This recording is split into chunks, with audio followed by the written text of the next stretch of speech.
How's it going, guys? Like the man said, I am Justin Goby Fields from Ironclad Studios. We're a concept design studio based out of Hollywood, California. And I'm going to be using ZBrush to do a speed sculpt here today. See what we can come up with here, and I think I have a little bit less than 40 minutes. And so first of all, we're going to go ahead and use ZBrush and the Dynamesh features here. I'm going to go ahead and turn project on and turn this down into a lower resolution so it's a little bit more manageable. So now we're going to get in here and start sculpting out our shape here.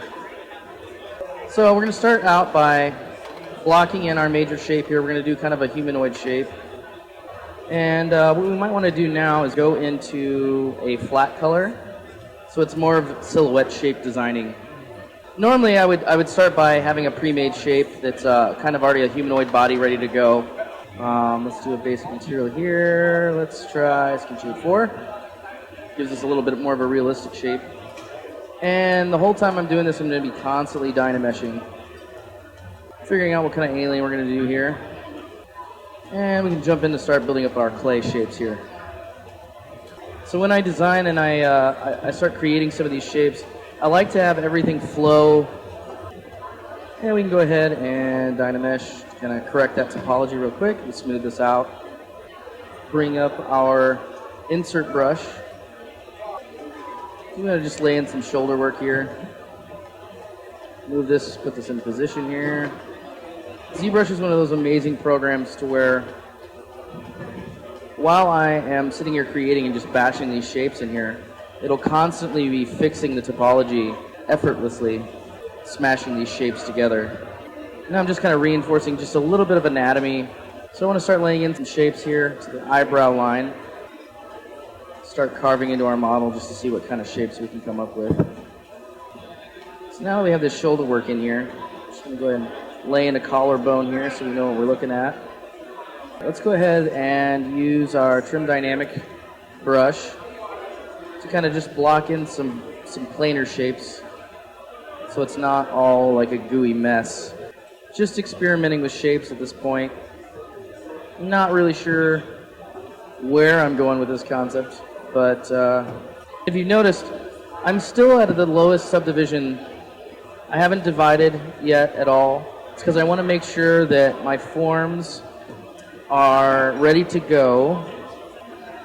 Figuring out some of this jawline. Just laying in some groundwork here. Reinforcing some of the musculature.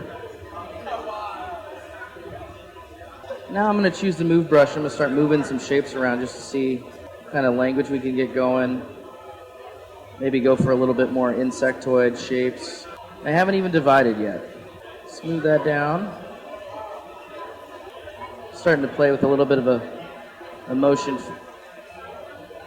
Seeing what kind of creature this guy's going to be here.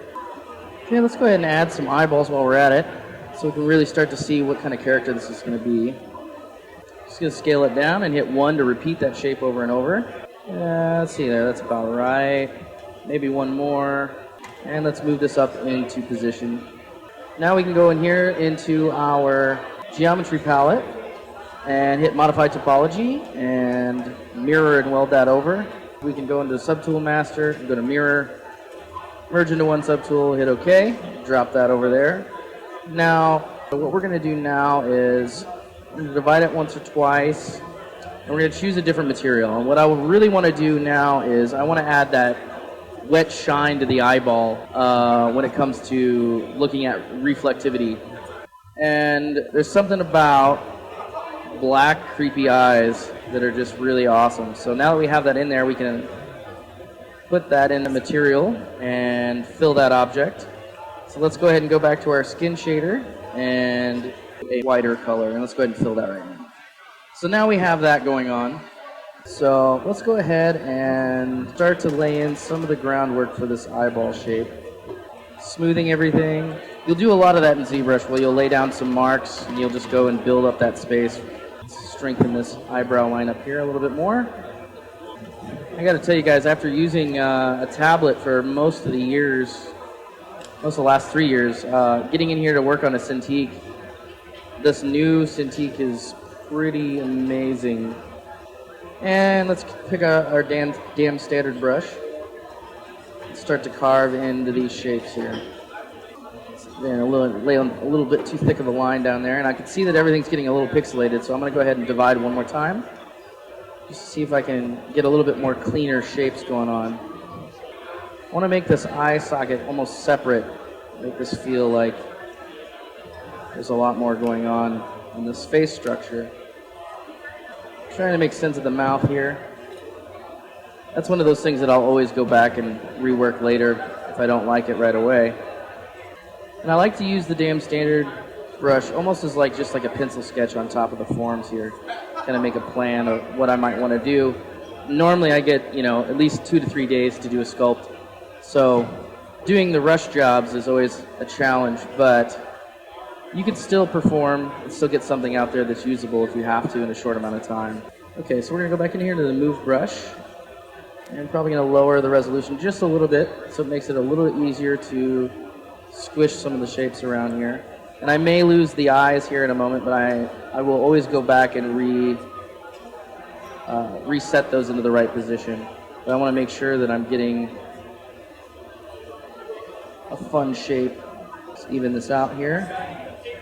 Maybe this guy's a little bit of a praying mantis style going on here. Let's see what we can do here. Let's go grab our standard brush and kind of build up that form where the antenna might come out of.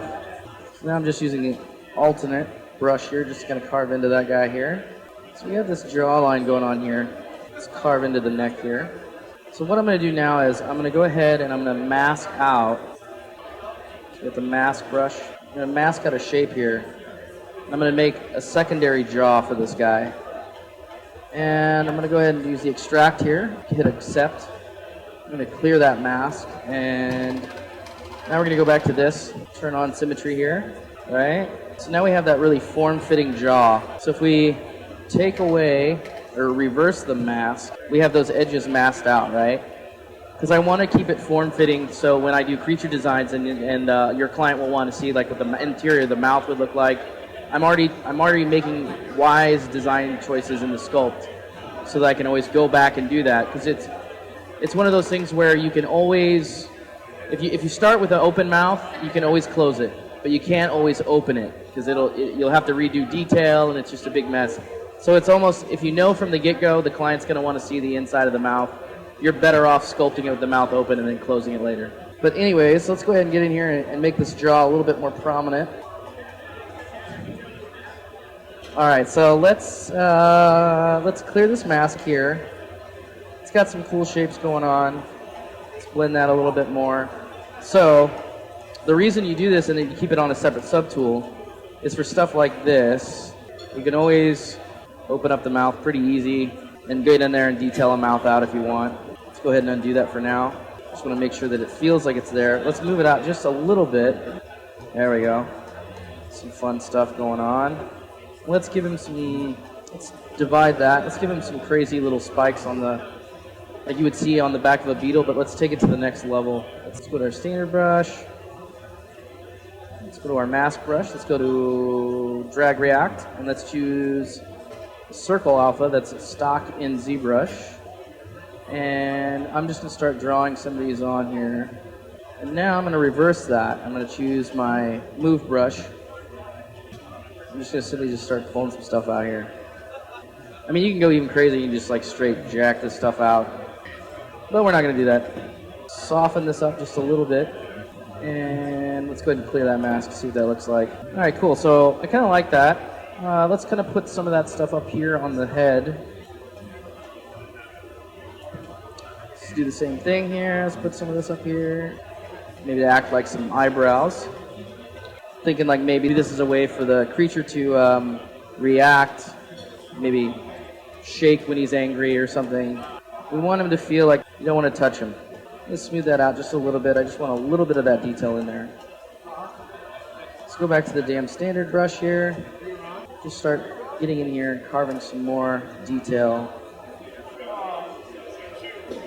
Getting in here and reinforcing the fact that these eyeballs are going to be kind of expressive, but really getting in there and shaping out that language and the forms. So let's go ahead and bring these eyeballs out just a little bit more.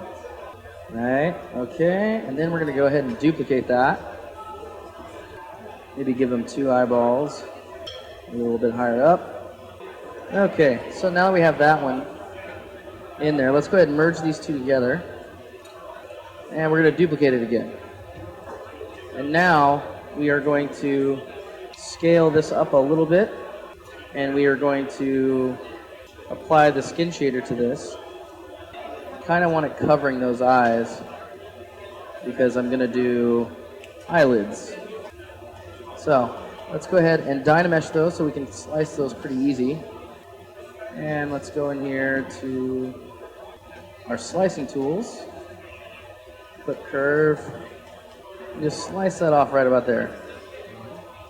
Alright, so we have our eyeballs in there. Let's go ahead and duplicate that by hitting Control and the middle button. So now we have this moving around here. So let's draw from this point here forward and rotate it. There we go. We'll do a little lower eyelid, I should say. Just kind of push that into place. Let's grab our move brush again. Just going to get that into place. And the reason I do this separately is so I can get in there and control a little bit of the emotion of the alien creature and give the client a better range of emotion if they ask for it.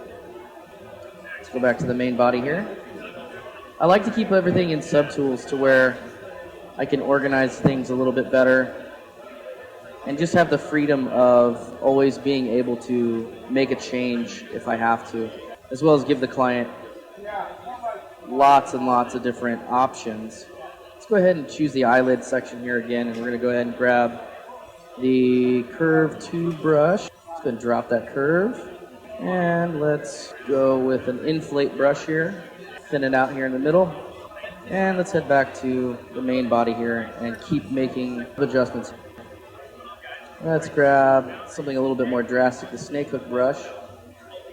We want to put some texture on this lower body here. I'm going to use the standard brush here with this alpha that comes stock. We're going to turn off that MRGB. We're going to go to Z sub. And what we're going to do now is we're going to just start slicing away at the surface, giving us lots of texture. And I want to keep the flows reasonable. You don't want to just like do it all over because obviously that doesn't look good at all. And I'm just going to go with the smooth brush and then knock it back. I'm going for that second read detail on the surface of this guy. You get more creative with your alphas the more you dive into them, and the better library that you build up, the stronger and faster you'll get at some of these things because you'll just know what to go for. And you'll create a bunch of different alphas for a plethora of different things. Okay, so we should probably start painting this guy up. Let's do a nice little purple color going on. Go ahead and fill the object. And what I want to do now is I want to choose like a color spray brush so it treats it more like an RGB, and I'll take down the RGB intensity, and I don't want it to affect the surface. So now we're just going to start painting in a little bit of the dark spots here. Keep switching in between the subtools. That is a shortcut N. You hold down N, it will swap you in and out of this little menu here. It lets you choose what subtool you want to work on next. So now I'm dropping a lot of blacks in here just because I want it to feel ominous, and I want to get a definite pigmentation and variety in the colors. And it's nice because the color spray just does that. It'll pick 3 similar colors and just start laying those down. Okay, so now we want to add a little bit of more highlights. Let's go to a brighter color here and just kind of hit the edge of these highlights.